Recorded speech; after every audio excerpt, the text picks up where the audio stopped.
là. Et il y avait un véritable fond, si vous préférez, historique important. Ouais. Ben, c'est la grande bête de Bethléem aussi. Bien sûr. De Bethléem, bien sûr. Alors dans Bethléem, il y a des personnages comme Weistor, Carmela Feelgood, Bien sûr. qui est présent dans le roman. En France, personne, à part Jean Mabillard qui a fait le. Bon, c'était plus une étude sur le soleil noir hyperboréen, le soleil autorisé hyperboréen. Mais il n'y a aucun roman qui parle de Weistor. Vous êtes le premier à avoir parlé de. En France, en tout cas, alors, de Weistor. Ça s'est fait de manière assez curieuse. On avait une série qui était Antoine Marcas, et puis on est arrivé au 10e, 11e livre.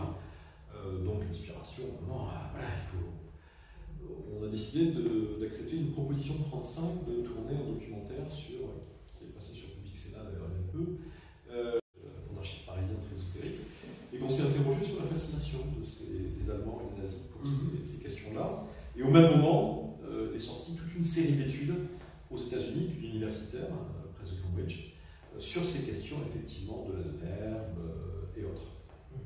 Et donc c'est à partir de là qu'on s'est dit, tiens, on va créer un autre personnage, une autre époque, pour explorer cet aspect très étrage de la fascination de certains nazis, j'insiste bien, pour le culte noir. Qui avait 13 000 livres, je crois. Alors, Himmler avait, sur ce qui a été retrouvé, sur la sorcellerie en particulier, 13 000 bouquins qui ont été retrouvés à Prague. Il y a ça maintenant 4 ans. Parce qu'après, il a mis le feu, en fait, avec Weisbourg, mais tout n'a pas brûlé. Non, il y a des choses qui ont été récupérées, il y a beaucoup de choses qui ont été pillées. Après, il ne faut pas exagérer, il y a d'énormes recherches, ils sont allés très loin, mais ceci étant dit, les résultats n'ont jamais été vraiment au résultat de source. On avait facilement l'habitude de rajouter une croix gammée en dessous d'une poterie avec un peu de peinture pour faire plaisir à une guerre. En fait, ce qu'il voulait, c'était que la naissance des Grecs. C'est un peu ce qui a été repris par un peu le Grèce après. Alors après, avec Alain de Benoît et ensuite vous avez toute l'école de ce qu'on appelle la nouvelle droite, etc., qui est partie du Grèce jusqu'à Chrysis aujourd'hui. Éléments, voilà, qui existe toujours d'ailleurs, et qui a été repris.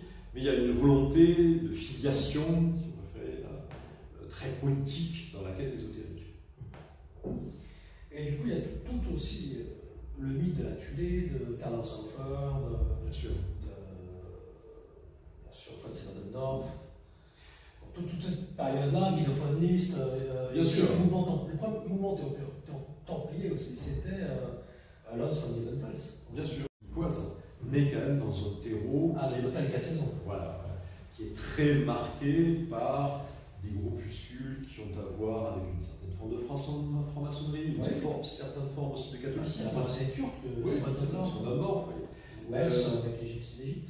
Tout à fait, et aussi avec tous les mythes nordiques qui sont développés à cette époque-là. Les premières croix gammées commencent à apparaître dans la région niçoise dès 1917-19 à peu près, dans des ordres un petit peu... C'est avant, c'est Fauniste qui a fait. Enfin, 909, il y avait déjà au château de Lens, en fait, il y avait déjà ça en 909.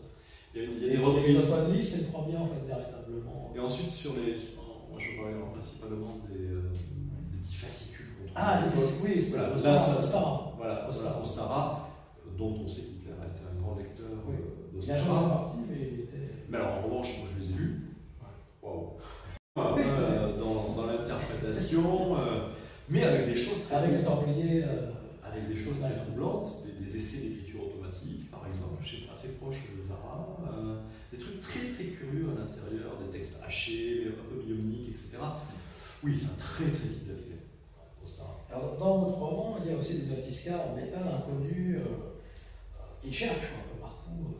Mais c'est venu tout simplement à l'époque où on est en train d'écrire ce livre, l'idée nous est venue sur le marché des enchères en Allemagne, est arrivé un Bouddha portant une croix gammée, et dont la notice expliquait deux choses assez fabuleuses. D'abord que ça avait été récupéré par un herbeur au Tibet, donc ça nous a donné la base, et en même temps que le métal était d'origine extraterrestre puisqu'il avait été pris dans une météorite. Alors à partir de là, si vous préférez, on avait vraiment tous les éléments pour pouvoir se lancer dans cette quête. Et le Tibet... C'était un Schaeffer. Ouais. C'est un historien fabuleuse. La plupart de ceux d'Adenauer ont eu une carrière après un peu tranquille. Ils ont été presque tous, sauf ceux qui sont allés se commettre dans les histoires surtout d'expérience médicale. Thomas Strasbourg. Voilà. Eux en revanche, là ça a été beaucoup plus difficile. Mais Woussine et Berger, c'est assez fascinant parce qu'il a une carrière universitaire exceptionnelle. Reçu par un taille la main après quand même. Ouais. Donc dans cette saga-là, il y a la nuit du mal, le chaos, Résurrection, 669 aussi. Oui, c'est une véritable saga qui en fait remonte le nazisme jusqu'au moment où ça s'arrêtera, en 1945, à travers diverses expériences, diverses recherches. Peut-être Mayer-Sick. Peut-être, c'est possible. C'est possible. C'est 1947, il va disparaître. Très très largement.